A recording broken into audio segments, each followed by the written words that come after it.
A man was shot dead while his cousin and a woman were injured in a gun attack at their family home in Hibernia near Devon in Manchester on Wednesday night. Relatives named the murder victim as Yvonne Gibson, otherwise called General, 45, a construction worker and mechanic. Preliminary reports are that about 9:30 p.m., gunmen stormed the family home through a back door and opened fire, hitting Gibson multiple times. Another man identified as his cousin was shot in the leg while the cousin's girlfriend was shot in the upper body. They were taken to hospital where Gibson was pronounced dead while the injured couple were admitted for treatment. 3 other people, including Gibson's 90-year-old grandmother, his teenage cousin and the child's mother, were unharmed during the invasion. This latest incident has increased the number of people killed in Manchester since the start of the year to 47. Avril Gibson, Yvonne Gibson's father, told the news that his son was a hard worker. The first 2 picking them out and back, one girl and one boy. The girl that fight. Much long me talk to him and I pay crying in the pot.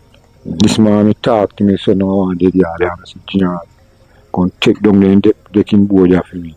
He says, yes, daddy, I can try to take you home. The man out. And see what happened there.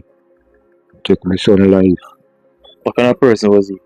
No man, I'm a builder, the kind of work in the man, I'm a jack of all trades. But now your vehicle come out and book down and you drop out the engine and I say, remember, I have to go and buy a man, you get back your vehicle.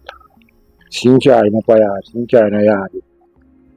Anytime you book down the same place in the yard, you drop out the engine and fix it and go there. He's a skill man, he's full of skill. And then come murder him. Well, You know, you mind anybody have any problems? No, sir. But the man is a man look right now. The man good looking, you know. He's good looking. That's it. So they like you, man. They like him. You never woman and kill him over. That's it. I understand that a old lady was also in the house at the time. Mother and granny in the house there. Granny in the house, and now they can't make him granny now. While murders on average this year continue to trend below 2023 figures, the JCF has noted a disturbing increase in mass shootings. Opposition spokesman on national security Peter Bunting on Tuesday called for action on the part of the government to address the trend. However, Minister Chuck is hinting that potential legislation is in the works. And the government is prepared and determined to fight back. And that is why, apart from gang legislation, I will soon take to Parliament. Those gangs who are killing 2 or more people, the death sentence may well be there for them. We haven't imposed it yet, but it may well be there. And let it go back up to the Privy Council to get life sentence back. But we have to start sending the signal that some of these gangsters must be out of the community forever. The minister says failure to remove gangs from communities would give them the opportunity to supplant the proper authorities. He's also urging family members and spouses who benefit from the criminal activities of their relatives to turn them in. Because you have some young people, young men in particular, but they're being given support by young women too, and sadly, by mothers and grandmothers, because they're scamming, they're chopping, they're fraud, brings in big money, and they buy out the girlfriend, buy out the mother, and the grandmother says, be careful now, be careful, even though they know this is illicit money. And unless the decent, law-abiding citizens of our country, and I expect all of you to be in that category, start to coordinate and work in partnership with the police, the gangs, the criminals will soon be at your door. The minister says without intervention, the country may face a problem similar to Haiti and El Salvador of the past that could require far more drastic action.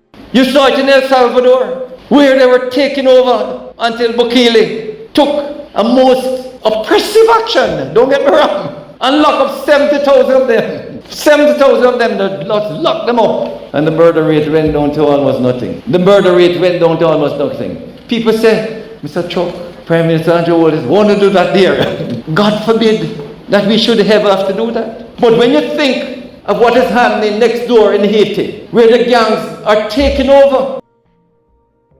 A 21-year-old man is in police custody after being involved in a violent kidnapping and sexual assault in St. Ann on Tuesday.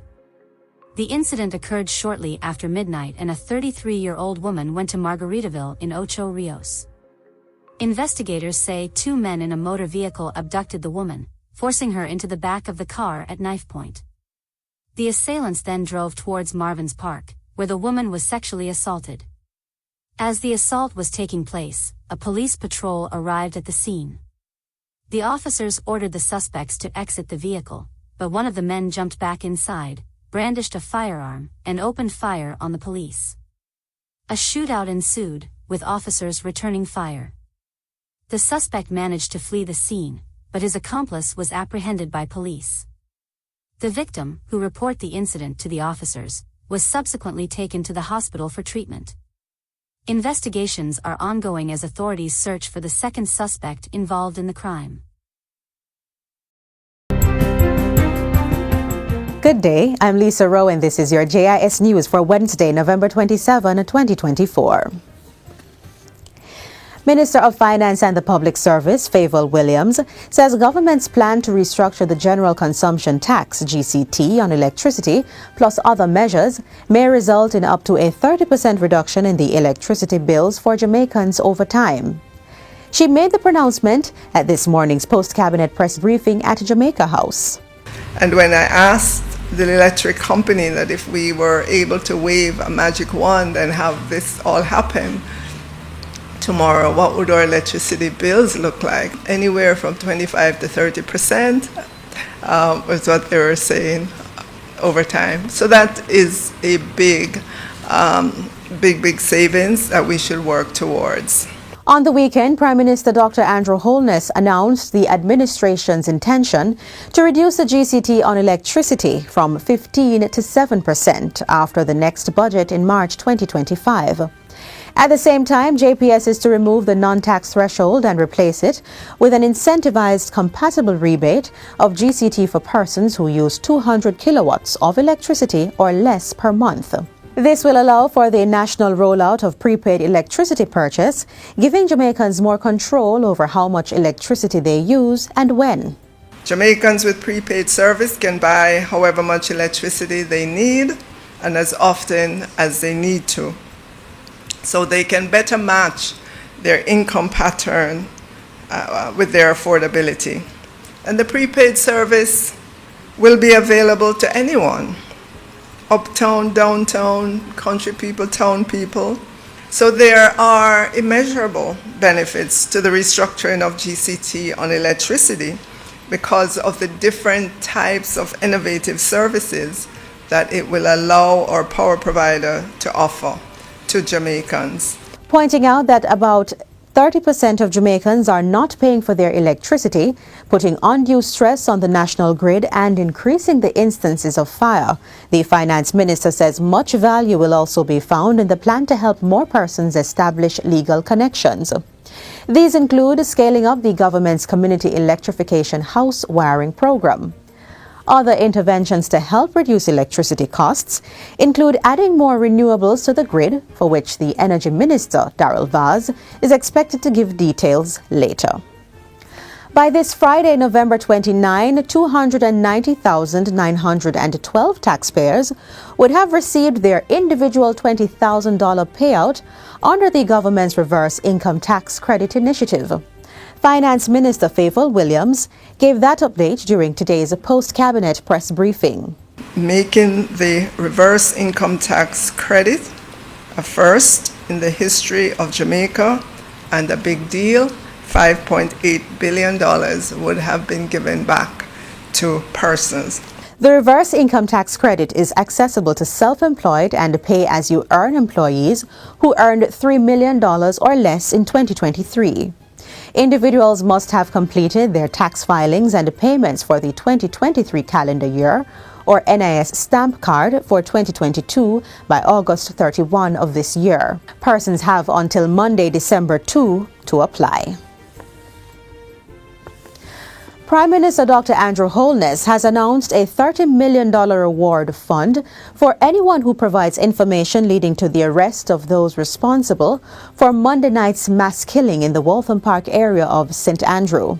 The Prime Minister made the announcement during a tour of the area on Tuesday. The tragic incident, which occurred on 85 Lane off Waltham Park Road, left 5 men dead, in what is believed to be a targeted gang-related shooting. Any resident, any citizen, anyone who has any information that is valuable to us in leading to the arrest or giving us information that would lead to the degrading of the gangs, that information would be obviously treated with care to protect your identity and your security, but you can also benefit from a reward from this fund. We will not relent in degrading, eradicating, and eliminating gangs and gang members. National Security Minister Dr. Horace Chang, who was also a part of the tour, says the perpetrators will be brought to justice.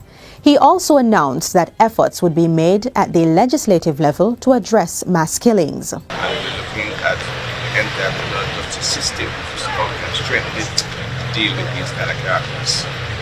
Not only giving them more support, but to ensure that the criminal justice system have the legislative framework to deal with this kind of criminal terrorist that is emerging. Minister of Culture, Gender, Entertainment and Sport, Olivia Grange, is calling for all hands on deck now to end the violence against women specifically and generally in the society. She made the plea in a statement to Parliament yesterday on the International Day for the Elimination of Violence Against Women. The Gender Affairs Minister lamented that the observation was being marked against the backdrop of a disturbing video and news of assault involving a young girl and several young men. This is a prime example of the kind of behavior and incident that the International Day for the Elimination of Violence Against Women is intended to end. It's intended to end these activities and actions by drawing attention to the fact that violence is still a horrific reality for too many women and girls, and by enlisting more of us in the fight to end the violence. The minister outlined several government measures targeted at reducing the violence against women and protecting victims. These include opening 2 government shelters for victims of domestic abuse, with a 3rd in development, and establishing domestic violence intervention centers now at 10 police stations. In addition, provisions under the Domestic Violence Act have been strengthened, and the Sexual Harassment Protection and Prevention Act has been operationalized. But Minister Grange stresses that these will not be enough to resolve the issue if Jamaicans don't begin to review how we view violence. We have to normalize the use of nonviolent means to resolve our conflicts, to treat with our children. We have to cultivate a new culture that is intolerant of all forms of violence in our homes, in our institutions, in our workplaces, in our communities, everywhere. She's calling on persons to join in the 16 days of activism from now until December 10, with men encouraged to demonstrate their commitment to ending the violence against women by wearing a purple ribbon over the period. And finally, the Jamaica Business Development Corporation, JBDC, is set to launch a state-of-the-art online learning platform for entrepreneurs next year.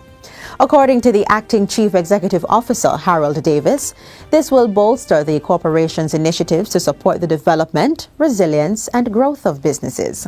These days, we have to provide our learning for our entrepreneurs where they are, whenever they wish for it. And this is the way the world has gone. Through this learning platform, Mr. Davis says entrepreneurs nationwide can benefit more from the JBDC's transformative initiatives. In addition, he says the JBDC's €1.7 million Digital Jamaica program, which is supported by the European Union, is on track to upscale 2,700 entrepreneurs by 2026. And that's it for JIS News Today. I'm Lisa Rowe.